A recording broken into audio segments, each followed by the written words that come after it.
নমস্কার,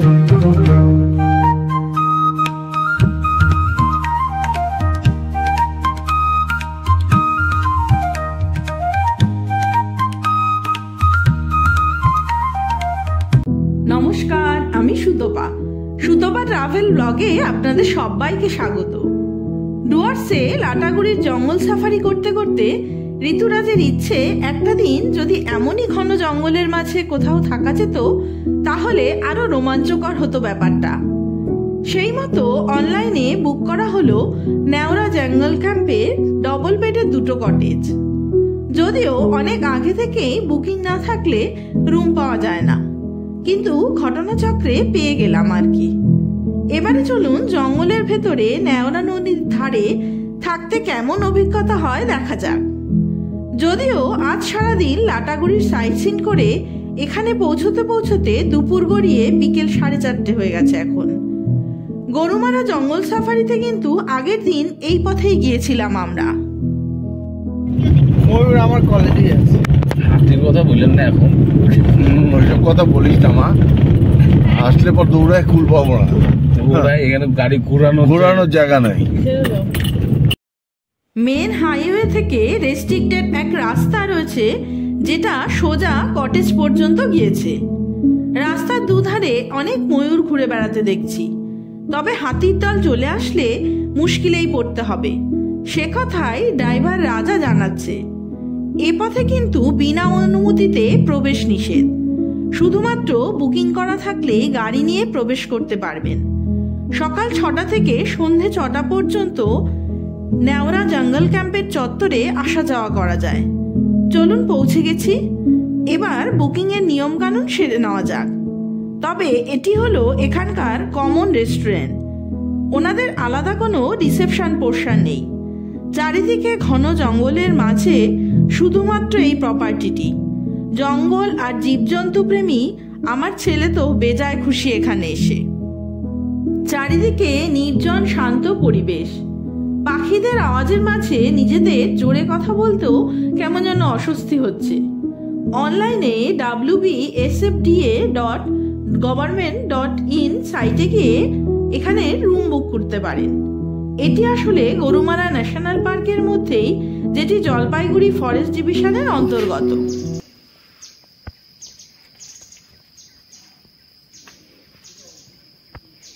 কারেন্টের তার দিয়ে ব্যারিকেড দাও, দেখেছিস?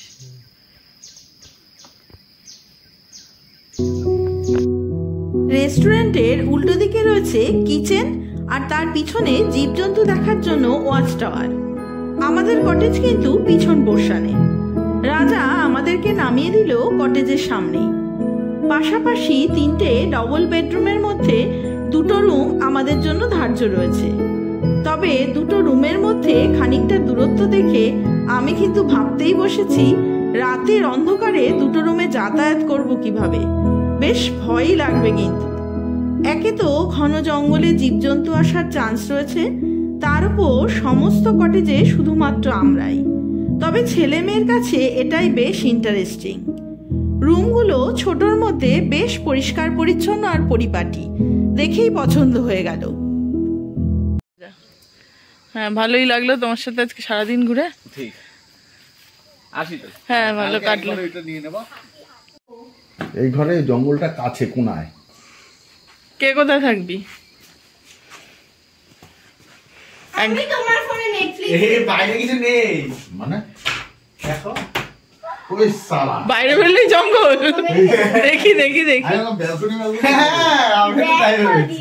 আমি বললাম কিছু না।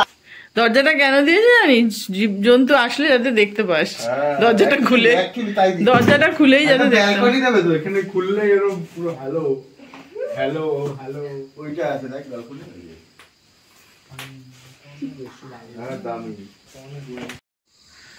হ্যাঁ, এইটার পিছনে ব্যালকনি আছে, তাই তো। না, জীবজন্তু ঢুকবেই করে, এই যে কারেন্টের তার দেওয়া। ভেতরে ঢুকবে নাকি তোমার রুমে এসে?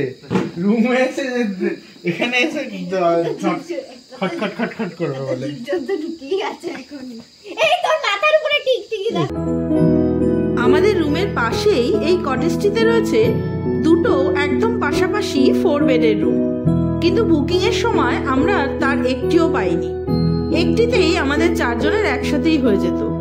কি আর করা, দুটো আলাদা আলাদা রুমের চার্জ পড়েছে 2000 টাকা করে। তবে যাই বলুন না কেন, জঙ্গলের মাঝে থাকার অভিজ্ঞতা কিন্তু সত্যিই অন্যরকম।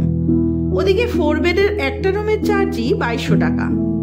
এখানে চেক ইন টাইম দুপুর 12টা আর চেক আউট টাইম সকাল 10টা।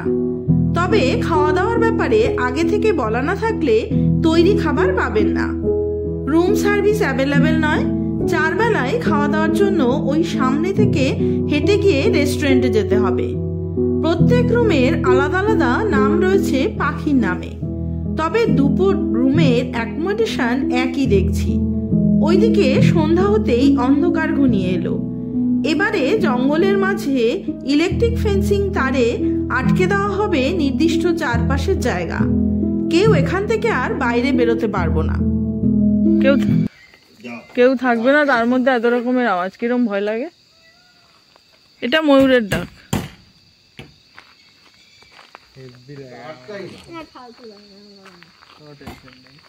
সবাই রাতে এক ঘরেই শোবে, আমি সেটা বুঝতে পারছি। কুত্তা এখানে, এইখানেও কুত্তা। আমরা আজকে যেহেতু সারাদিন বাইরেই ঘুরেছি, লাঞ্চও বাইরেই করেছি। তবে ফোন করে এখানে স্ন্যাক্সের অর্ডার দেওয়া ছিল। দেখি এবারে তা রেডি হয়েছে কিনা। ছেলে মেয়েদের হালকা খিদেও পেয়েছে। ওদিকে অন্ধকারে হেঁটে এসে দুটিতেই বায়না করছে খাবারটি যদি রুমে দেওয়া যায় তো খুব ভালো হয়। তবে চা স্ন্যাক্স বোধহয় রেডি নেই, তাই নিয়েই কিছু সমস্যা। চলুন তো গিয়ে দেখি। এখন কি সমস্যা? এখন হচ্ছে আমরা যে চিকেন পকোড়ার কথা বলেছিলাম, ওই ভবতোষ বাবুদের জানাইনি। হ্যাঁ হ্যাঁ, না জানালে তাহলে ওনারা পারবে কি করে, তাই তো? সেই তো, হ্যাঁ, ওনারা কি করে পারবে? ওনাদের তো দোষ দিয়ে লাভ নেই। আর ওনার উচিত ছিল তো এদের নাম্বারগুলো আমাদের দিয়ে দেওয়া, সেটাও তো দেয় না। চলুন ওই যে হ্যাঁ ঠিক আছে, যা হোক দাও, হবে তুমি করে দাও। হ্যাঁ, তোর দাদার তো ভালো লাগছে, তোর দাদার ভালো লাগার জন্যই আসা। ওইখানে কি হচ্ছে? টর্চ নিয়ে কোথায় গেছিলেন? ও গেটটা লাগিয়ে দিলেন। আর ওইদিকে কোথায় গেট আছে? ওইদিকেও? ও আশেপাশে ইসে নেই, বসতি মানুষজন থাকে আশেপাশে? মানুষজন নেই না? বসতি আছে না ওইদিকে? না, কালকে যে জিপ জঙ্গল সাফারি করে ওই দিকটায় গেলাম, তারপরে ওই যে ট্রাইবাল ডান্স হলো না, সেখানে তো মানুষজন থাকে। সেটা কয় কিলোমিটার দূরে?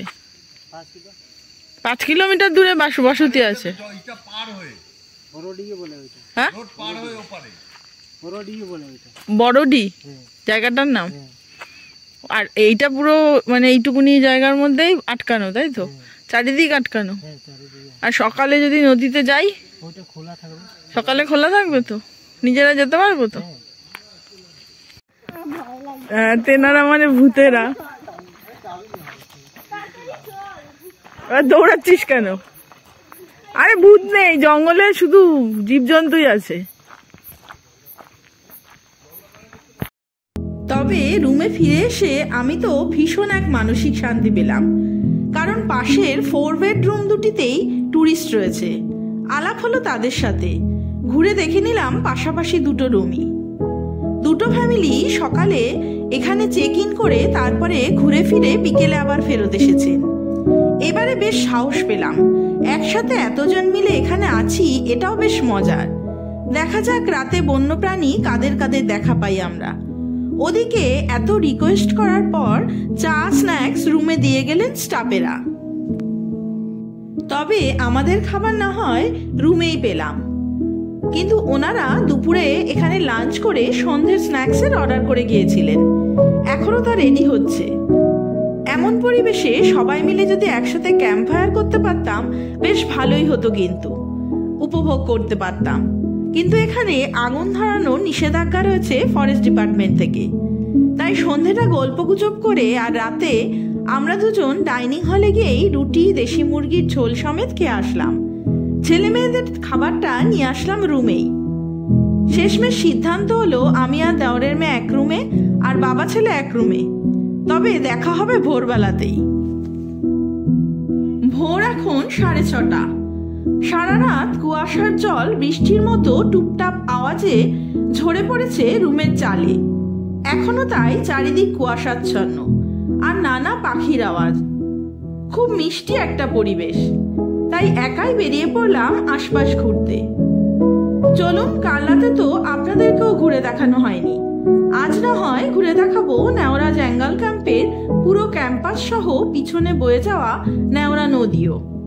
আর রাতের অভিজ্ঞতার কথা না হয় পরেই শেয়ার করব। তবে চারিদিক ঘেরা জায়গায় এখনো ইলেকট্রিক ফেন্সিং তারগুলোতে কারেন্ট চলছে। স্টাফেরা ঘুম থেকে উঠলে খুলে দিলে তারপর নদী পাড়ে যেতে পারবো। এই মুহূর্তে তাই ভেতরেই হাঁটাহাঁটি করা যাক। তবে হেঁটে যে কোনো দিকে যাওয়া যাবে না সে ব্যাপারেও আছে বাধা নিষেধ। কারণ একটাই, বন্যপ্রাণীদের হাত থেকে সতর্ক থাকা। এই চত্বর পরিষ্কার রাখা, নিরাপত্তা বজায় রাখা আরও নানা নিষেধাজ্ঞার লিস্ট টানানো রয়েছে বোর্ডে। তবে এখানের এই পরিবেশকে মেনটেন করার জন্য এগুলি খুবই গুরুত্বপূর্ণ। ওই দূরে ক্যান্টিন, কিচেন, আর ওই যে ওইখানে রুম। রাত্রিবেলা এতটা রাস্তা অন্ধকারে হেঁটে হেঁটে গিয়ে তারপরে খাওয়া দাওয়া করতে হবে। আর ওদিকে ওই যে জঙ্গল সাফারির জিপও চলে এসেছে। গরুমারা জিপ সাফারি 3টে শিফটে হয়, সকাল 6টা, 9টা আর দুপুর 3টে। সমস্ত শিফটেই আগে ভিতরের গভীর জঙ্গল ঘুরে নিয়ে জিপ শেষে আসে West Bengal state forest development এজেন্সির এই সুন্দর জায়গাটিতে। আপাতত ড্রাইভার দাদা নিজেই ইলেকট্রিক তার খুলে নিয়ে ভিতরে প্রবেশ করলেন। এরপর টুরিস্টদেরকে ওয়াচ টাওয়ারের সামনে নামিয়ে দেওয়া হবে নদী জঙ্গল ঘুরে দেখার জন্য কিছু সময়।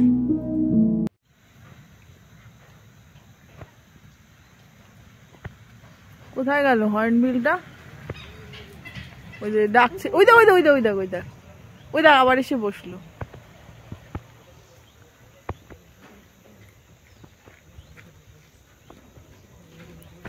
কি দেখা যায়? হাতি বেশি আসে না? হ্যাঁ রাখুন। আর ওই গাছে তো হর্নবিল না? হ্যাঁ, ভোরবেলা থেকে একজোড়া হর্নবিল কটেজের সামনের গাছগুলিতে উড়ে উড়ে গিয়ে বসছে আর ডাকাডাকি করছে। তবে একে চিনি বলে বুঝতে পারছি। আরো কত নাচেনা পাখিরাও উঠছে আর ডাকছে বিভিন্ন গাছে গাছে।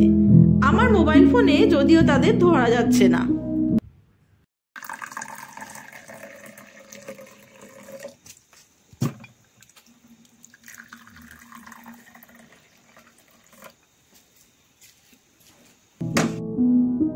কটেজগুলির শেষ দিকে কোনায় রয়েছে একটি মুভমেন্ট ডিটেক্টর ক্যামেরা, যার সামনে দিয়ে হাঁটাচলা করলেই বেজে ওঠে এক আওয়াজ। এই প্রপার্টির শেষ সীমানা এটি। কাঁটাতারের ওই পাশেই মাটির রাস্তা বেশ নিচুতেই, আর তার অন্যদিকে অসম্ভব ঘন জঙ্গল। এটি কাল সারা রাত সবাই ঘুমিয়ে পড়ার পর অনেকবার বেজেছে, কিন্তু আমি আর মেয়ে রাতে দরজা খুলে বাইরে বেরিয়ে দেখে সাহস পায়নি। কিছু হয়তো যাতায়াত করেছে ওই পথে। ওদিকে ওর জেঠু গল্প করেই যাচ্ছে সে নাকি বাইরে বেরিয়ে দেখেছে, আর মেয়েও তা হাঁ করে সেই গল্প শুনছে। কিন্তু গল্প শেষমেশ গিয়ে দাঁড়ালো ভূতের গল্পে। এটা সত্যি কথা, সারা রাত ওই ডিটেক্টর মাঝে মাঝেই বেজেছে। হ্যাঁ, আমরা অনেক পরে ঘুমিয়েছি, তারপরে বেজেছে। তার আগে বাজেনি, আমরা যখন সবাই শুতে গেছি বাজেনি। সবাই যখন শুয়ে পড়েছি তারপরে বেজেছে। কেন বাজবে? কে এসছিল? কুকুর টুকুর আসতে পারে। ওরাও বারবার বেরিয়ে দেখেছে, কিছু খুঁজে পায়নি। চলুন এবারে না হয় সামনের দিকটা থেকে একটু ঘুরে আসি। এদিকে যেহেতু জিপ সাফারির অনেক টুরিস্টরাই আসেন, তাই অনেক বসার জায়গাও রয়েছে।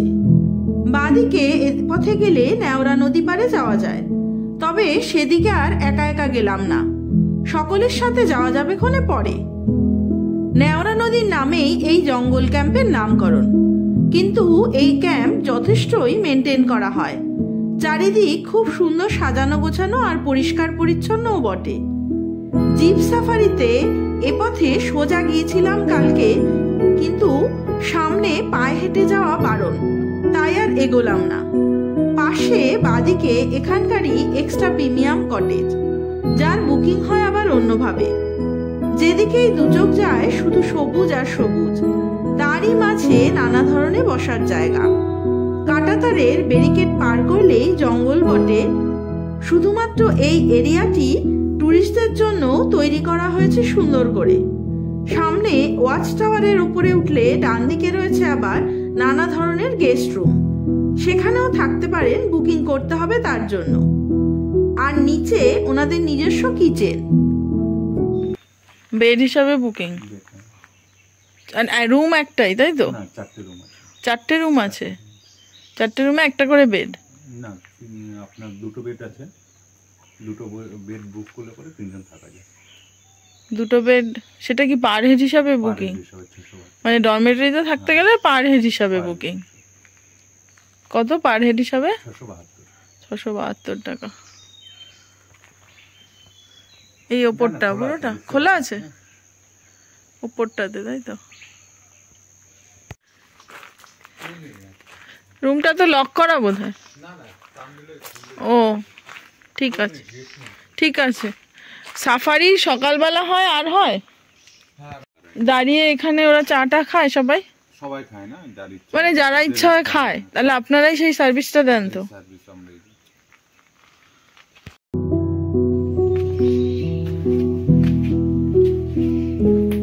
Dormitory room.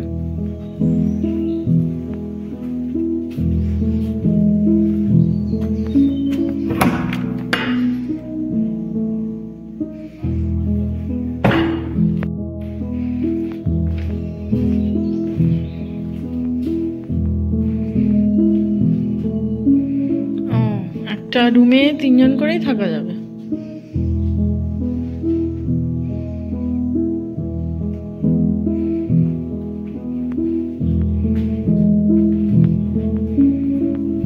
সব রুমগুলোই তাই।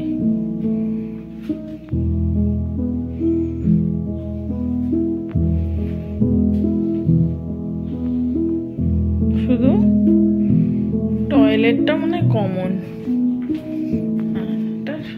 কমন না, তাও 3টে টয়লেট রয়েছে। চলুন এবারে একবারে ওপরে গিয়ে দেখি নিচটা কেমন দেখতে লাগে ওপর থেকে। এদিকটা হলো নেওড়া জঙ্গল ক্যাম্পের ডাইনিং হলের সামনের চত্বর, আর তার ঠিক উল্টো দিকে ঘন জঙ্গল, যেখানে ময়ূর তো ঘুরে বেড়াতে দেখাই যায়, তা সত্ত্বেও হাতি বাইসনেরও দেখা পাওয়া যেতে পারে। তাদের দেখার জন্য বসে অপেক্ষা করতে হবে, সে ব্যবস্থাও রয়েছে এখানে। তবে এখানে চেয়ারে বসে থাকলে কিভাবে সময় কেটে যাবে তা বুঝতে পারা যাবে না।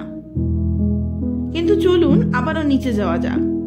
নিচে নেমে এসে রুমে ফিরে না গিয়ে একবারটি বাঁদিকের রাস্তা দিয়ে এগিয়ে যাই। এ পথেই আমরা এসেছিলাম। এই রাস্তায় এঁকে বেঁকে মেন রাস্তাতে উঠে গেছে, আর ওই যে আমাদের বর্তমানের বাসস্থান। চারিদিকে লেখা রয়েছে নীরবতা বজায় রাখুন, কারণ নিস্তব্ধতাই পশু পাখিরা বেশি পছন্দ করে। ওই সেন্সারটা সারা রাত বাজে কেন? কুকুর থাকে ওখানে? না, ওটা সেন্সর দিয়াই থাকে। না না, সারা রাত বেজেছে এটা। সারা রাতই বাজবে, যতক্ষণ অবধি আপনি তাকিয়ে থাকবেন। হ্যাঁ, যতক্ষণ অবধি মনে করেন আপনি ওখানে দাঁড়িয়ে আছেন। না, কেউ দাঁড়ানো ছিল না, ঘুমানো অবস্থা। ওটা একদম পুরোপুরি ডিএফও স্যারের কাছে কানেকশন করা আছে। না, রাত্রিবেলা যখন সবাই ঘুমাচ্ছিল তখনও বাজছিল। বাজতে থাকে, কোনো কিছু গেলে পরেও বাজবে। কি যায় তাহলে রাত্রিবেলা? রাত্রেবেলা হাতি ক্রস হয় না, এই যে রাস্তা এই পাইপ সব দেখছেন। ও,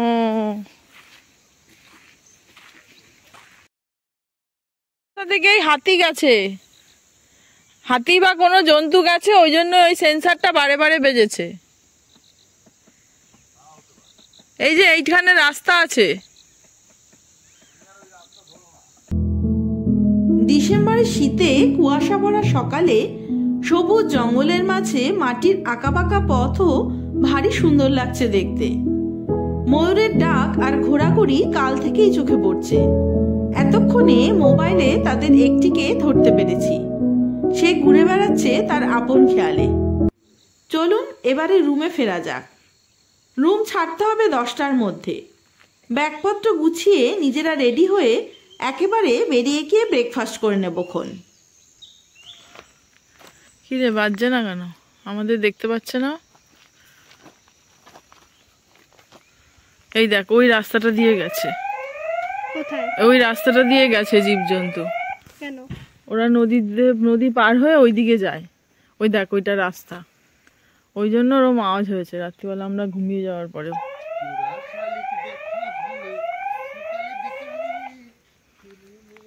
এই ঘরে যারা ছিল তারা মিস করলো, তারা জানলা দিয়েও দেখতে পেত।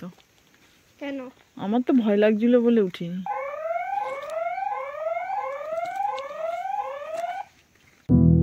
চলুন, আমাদের এক রাত জঙ্গলে থাকার অভিজ্ঞতা কিন্তু বেশ ভালোই। বন্যজন্তু সামনাসামনি দেখতে পাইনি ঠিকই, কিন্তু বন্যপ্রাণীরা রাতে এসেছিল, এই অনুভূতিটাই বেশ চাঞ্চল্যকর। জঙ্গলে রাত কাটানোর অভিজ্ঞতা কিন্তু অন্যরকমই। যে কোনো মুহূর্তে বন্যপ্রাণী চোখের সামনে চলে আসতে পারে, এটা ভাবলে যেমন ভয় হয় তেমনি আবার রোমাঞ্চকরও মনে হয়। ওদিকে জঙ্গল সাফারি একদল টুরিস্ট এসে দাঁড়ালো আমাদের এখানে, কেউ বা ওয়াচ টাওয়ারে, আবার কেউ বা নদীর ধারে। চলুন আমরা আগে ব্রেকফাস্টটাই করে নিই। ডাইনিং হলটি কিন্তু বেশ বড়, এধারেও ঘন জঙ্গল। খাবার খেতে খেতে চোখ যাবে জঙ্গলের দিকেই। গরুমারা জঙ্গলে সাধারণত হাতি, বাইসন, লেপার্ড, হরিণ এদেরকেই দেখা যায়।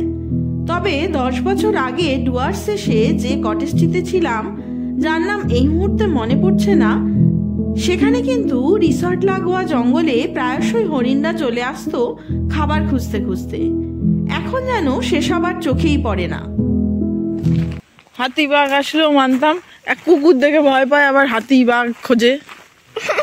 সরাও না। কুকুরে এত ভয় পাস কেন মামা?